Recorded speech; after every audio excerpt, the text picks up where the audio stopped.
সাধারণ গণিতের 5.1 এর 19 নাম্বার।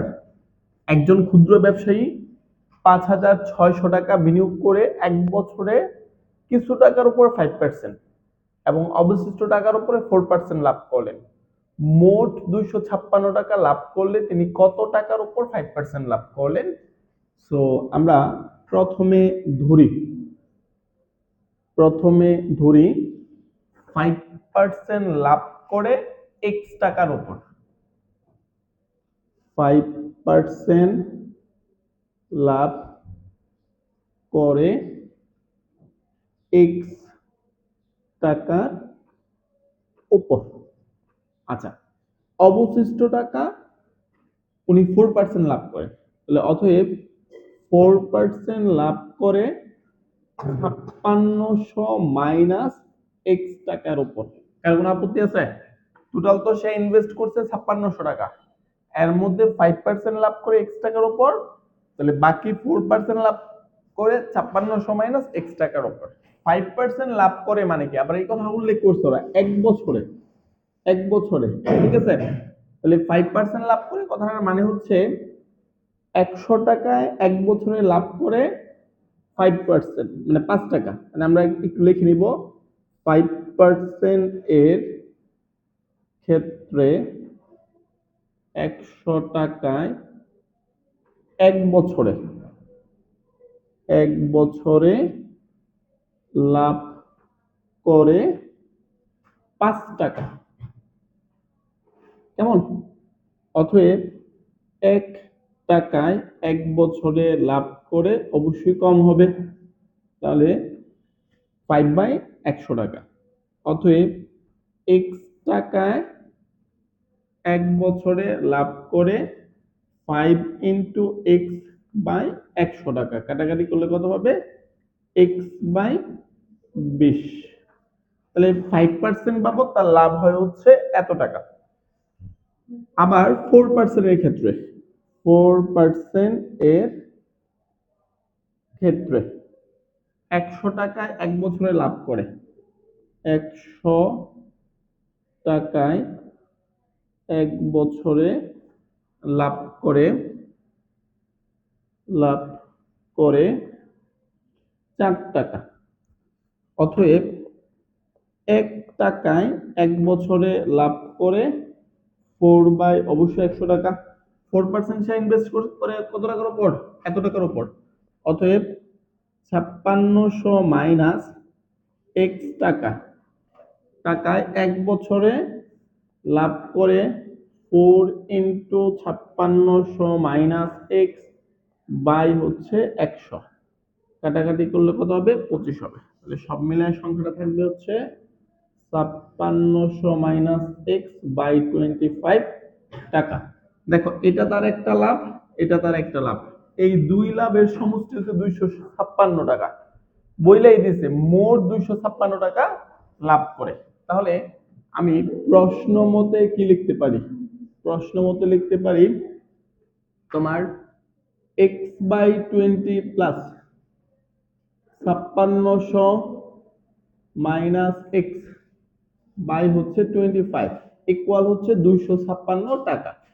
এখন এখানে লসাগু নিব, যাবে হচ্ছে x, এটা দিয়ে এটাকে ভাগ করলে তোমার থাকবে হচ্ছে 5x, এটা দিয়ে ভাগ করলে 4।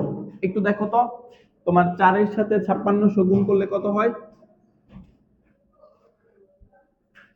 এটা দ্বারা এটাকে ভাগ করলে 4 হবে, 4 এর সাথে এটা গুণ করলে 22,400, আর এইখানে হবে মাইনাসের 4x ইকুয়াল 5600। কোনাকুনি গুণ করব এবং ছোট করে এটা যোগ বিয়োগ দেয়, 5x থেকে 4x চলে গেলে x থাকবে প্লাস 22,400 ইকুয়াল এই 100 দিয়া 256 কে গুণ করলে 25,600 হবে। দেখো তাহলে x ইকুয়াল কত? 25,600 মাইনাস 22,400, অতএব x ইকুয়াল হচ্ছে 3,200। তাহলে x মানে কি ছিল? 5% লাভ করে x টাকার উপর, অর্থাৎ 3200 টাকার উপর, এটাই বের করতে বলছি। তাহলে আমরা একটু ফিনিশিং দিয়ে দেই। সুতরাং 5% লাভ করে 5% লাভ করে 3200 টাকার উপর।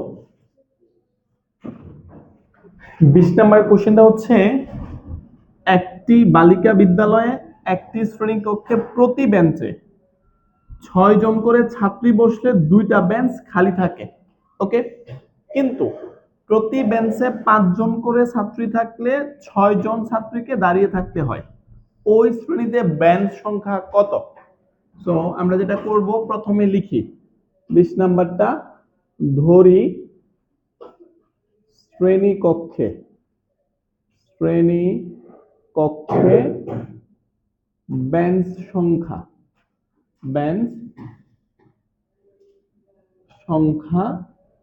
xt। কথা বোঝার চেষ্টা করো। ধরি শ্রেণীকক্ষে বেঞ্চ সংখ্যা কয়টা? xটা। এখন দেখো ওদের কথাটা কি, যদি প্রতি বেঞ্চে 6 জন করে ছাত্রী বসে তাহলে 2টা বেঞ্চ খালি থাকে। আচ্ছা, কথাটা একটু লিখি। তাহলে অতএব প্রতি বেঞ্চে 6 জন করে ছাত্রী বসলে বেঞ্চ ফাঁকা থাকে 2টি।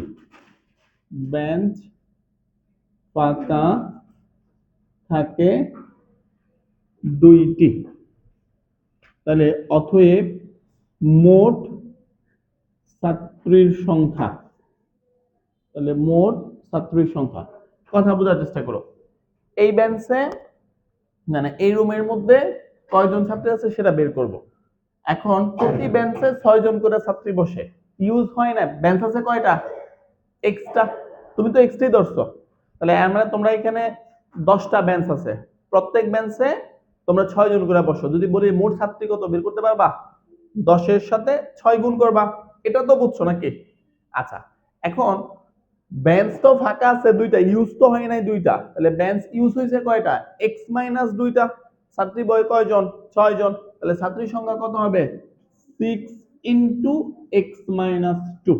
তোমরা কি কথাটা বুঝছো? বেঞ্চ সংখ্যা যেটা, মনে করো এখানে বেঞ্চ সংখ্যা হচ্ছে 10টা, ছাত্রী বয় প্রতি বেঞ্চে 6 জন করে, মোট ছাত্র সংখ্যা হচ্ছে 6 গুণন বেঞ্চ সংখ্যা। এখন এখানে তো বেঞ্চ সংখ্যা হচ্ছে এক্সট্রা, এখন 6 জন করে বসলে আবার 2টা বেঞ্চ ফাঁকা থাকে, তাহলে 2টা বেঞ্চ তো ইউজ হয় নাই।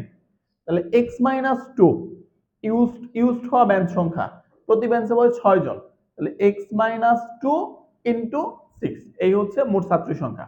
আবার দেখো আরেকটা কথা বলছে, কিন্তু প্রতি বেঞ্চে 5 জন করে ছাত্রী বসলে 6 জন ছাত্রীকে দাঁড়িয়ে থাকতে হয়। আচ্ছা, তারপরে আবার প্রতি বেঞ্চে 5 জন করে ছাত্রী বসলে, প্রতি বেঞ্চে 5 জন করে ছাত্রী বসলে 6 জন ছাত্রী দাঁড়িয়ে থাকে, তোমার দাঁড়িয়ে থাকে। তাহলে অতএব মোট ছাত্রীর সংখ্যা। এখন ব্যাপারটা খেয়াল করো, এবার বলছি মোট ছাত্রীর সংখ্যা বের করতে হবে। 5 জন করে প্রতি বেঞ্চে বসছে, তাহলে মোট মানে বেঞ্চে বসছে এরকম ছাত্রীর সংখ্যা কয়জন? 5x জন।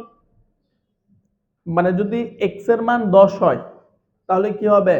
10টা বেঞ্চ, প্রত্যেক বেঞ্চে 5 জন করে বসে, 5 × 10 = 50। ওই 6 জন তো ছাত্রী নাকি, যারা বেঞ্চ পায় না, তাহলে ওদেরকে আরো যোগ করে দিতে হবে। তাহলে আমার তো এখানে বেঞ্চ সংখ্যা কয়টা? এক্সট্রা। তাহলে হবে কি 5x প্লাস এর হচ্ছে 6। এটা হচ্ছে আমার মোট ছাত্রীর সংখ্যা, কারণ আমার বেঞ্চ সবগুলা ফিল আপ হয়েছে, যে আমি 5 জন করে বসাই, ফিল আপ হয়েছে বলেই তো 6 জন দাঁড়িয়েছিল। তাহলে 5x হচ্ছে বেঞ্চে বসা ছাত্রীর সংখ্যা, আর দাঁড়িয়েছিল 6 জন।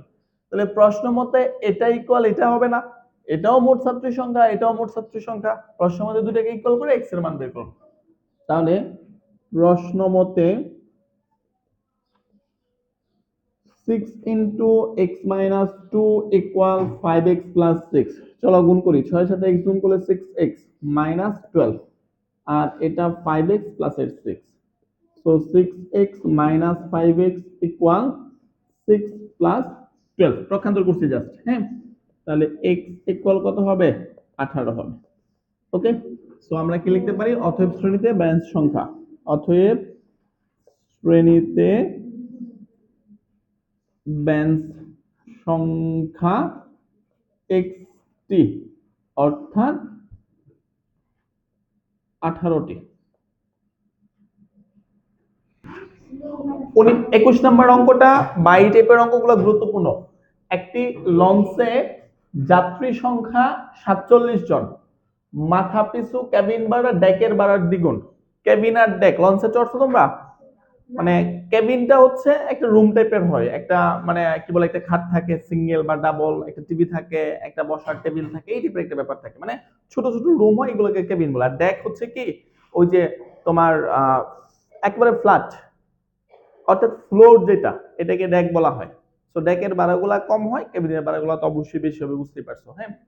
তো মানে যেগুলা ডেক থাকে এখানে, এখানে কি করে ওরা ওদের মতো করে ল্যাপটপ নিয়ে যায় বরিশালারা, ঠিক আছে। যাই হোক, এখন কথা হচ্ছে একটা লঞ্চের যাত্রী সংখ্যা হচ্ছে 47, মাথা পিছু কেবিন ভাড়া ডেকের ভাড়া হচ্ছে কি দ্বিগুণ। ডেকের মাথা পিছু ভাড়া 30 টাকা বলছে, তাহলে কেবিন ভাড়া কত হবে? দ্বিগুণ, মানে 60 টাকা হবে। এখন বলছে মোট ভাড়া প্রাপ্তি যদি 1680 টাকা হলে কেবিনের যাত্রী সংখ্যা কত? তাহলে আমরা যেটা করব, ফার্স্ট লিখবো ধরি কেবিনের যাত্রীর সংখ্যা x জন, অতএব ডেকের যাত্রী সংখ্যা কত হবে? মোট যাত্রী হচ্ছে 47, তাহলে 47 মাইনাস x জন। তাহলে দেওয়া আছে মাথা পিছু শব্দটার মানে হচ্ছে জন প্রতি। ডেকের মাথা পিছু বা ডেকের ভাড়া মাথা পিছু 30 টাকা দেওয়া আছে, ডেকের মাথা পিছু ভাড়া 30 টাকা।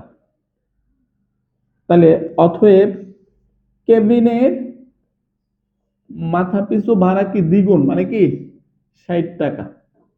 এখন আমরা ডেকের লোক সংখ্যা তো, কেবিনের লোক সংখ্যা তো x জন, তাহলে কেবিন থেকে প্রাপ্ত ভাড়া কত হবে? 60 x টাকা। আর ডেক থেকে হবে কি 30 ইনটু 47 মাইনাস x টাকা।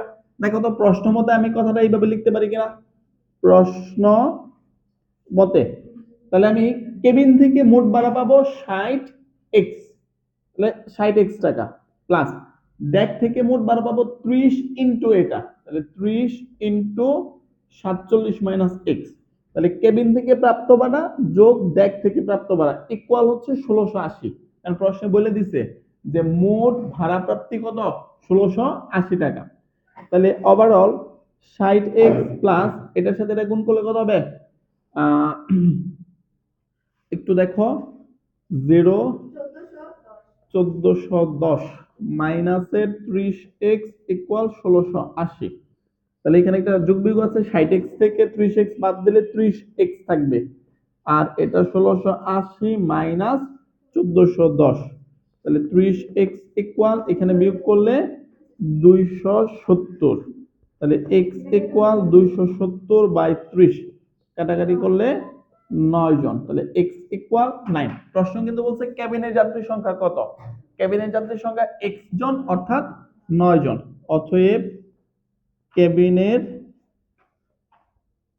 যাত্রীর সংখ্যা x জন অর্থাৎ 9 জন। 22 নাম্বার, মোট 120টি 25 পয়সার মুদ্রা এবং 50 পয়সা মুদ্রায় মোট 35 টাকা হলে কোন প্রকারের মুদ্রার সংখ্যা কত? তাহলে আমরা ধরি 25 পয়সার মুদ্রা হচ্ছে xটি, লিখো ধরি 25 পয়সার মুদ্রা, 25 পয়সার মুদ্রা xটি, তাহলে অতএব 50 পয়সার মুদ্রা কয়টা হবে? 120টা ছিল না, তাহলে 120 মাইনাস xটি। এখন একটু তাকান, এই লাইনটাই গুরুত্বপূর্ণ, আমরা প্রশ্ন মতে দিব 25 পয়সা মুদ্রা থেকে অর্জিত পয়সা কত হবে? 25x। কারণ এখানে 25 পয়সা মুদ্রার ভ্যালু তো 25 পয়সাই নাকি, এই জন্য এটার নাম দিয়েছে 25 পয়সা। তাহলে এই হচ্ছে 25x, এটা কিন্তু পয়সা। আর 50 পয়সা মুদ্রার ভ্যালু তো 50, তাহলে 50 ইন্টু 120 মাইনাস এক্স প্লাস দিলাম ইকুয়াল, এটা কিন্তু 35 টাকা। খেয়াল করছো? তো 35 টাকাকে যদি পয়সায় কনভার্ট করো তাহলে কি হবে? 35 এর সাথে 100 গুণ করতে হবে। তো এটাও পয়সা, এটাও পয়সা, এটাও কি পয়সা। ওকে, তো ওইখানে 100 জন মনে থাকে। এখন চলো ক্যালকুলেশন করি। 25x প্লাস, ওকে একই কথা। এবারে সবগুলোকে আমরা পয়সায় কনভার্ট করলাম। এটা হবে হচ্ছে তোমার 6000 মাইনাস 50x ইকুয়াল, এটা হবে 3500। এখানে যোগ বিয়োগ করলে 6000 মাইনাস 25x, 50x থেকে 25x চলে গেলে মাইনাসের 25x থাকবে, আর এটা হচ্ছে 3500।